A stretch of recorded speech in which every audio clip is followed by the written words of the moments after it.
Դու երբեք չես սովորի իսկապես հասկանալ մարդկանց, չես կարողանա նրանց հետ ընդհանուր լեզու գտնել, մշտապես կհիասթափվես ու կվառվես ներսից, մինչև չգիտակցես մի շատ պարզ բան.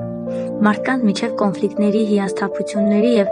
թյուրիմացությունների մեծ մասը տեղի է ունենում ոչ թե այն պատճառով, որ մարդիկ վատն են, այլ որովհետև դու սպասում ես, որ նրանք կլինեն քեզ նման։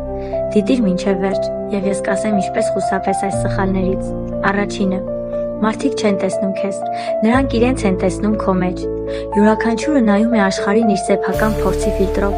այն թե ինչպես են քեզ ընկալում, նրանց ներքին պատմության արտացոլումն է, ոչ թե քո էության։ Երկրորդը. ոչ ոք քեզ ոչինչ պարտք չէ, դու կարող ես տալ, օգնել, լինել անկեղծ, բայց առանց սպասումների,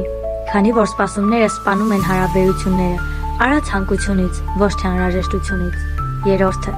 յուրաքանչյուր մարդ ունի իր գիտակցական մակարդակը, ոչ բոլորը կարող են հասկանալ այն, ինչ դու արդեն հասկացել ես։ Մի վատնիր էներգիատ փորձելով ապացուցել, մարդիկ հասկանում են միայն սեփական փորձով։ Չորրորդ.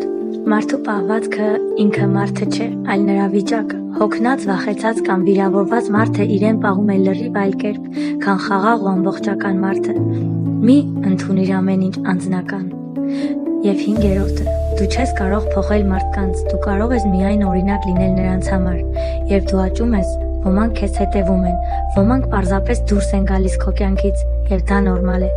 Մարդկանց հասկանալը սկսվում է ինքներդ ձեզ հասկանալուց։ Երբ ներսում լռություն կա, դրսում ամեն ինչ ավելի պարզ է դառնում։ Գուցե մենք այլևս երբեք չհանդիպենք, եթե դիպավ քո սրտին, ապա բաժանորդագրվիր։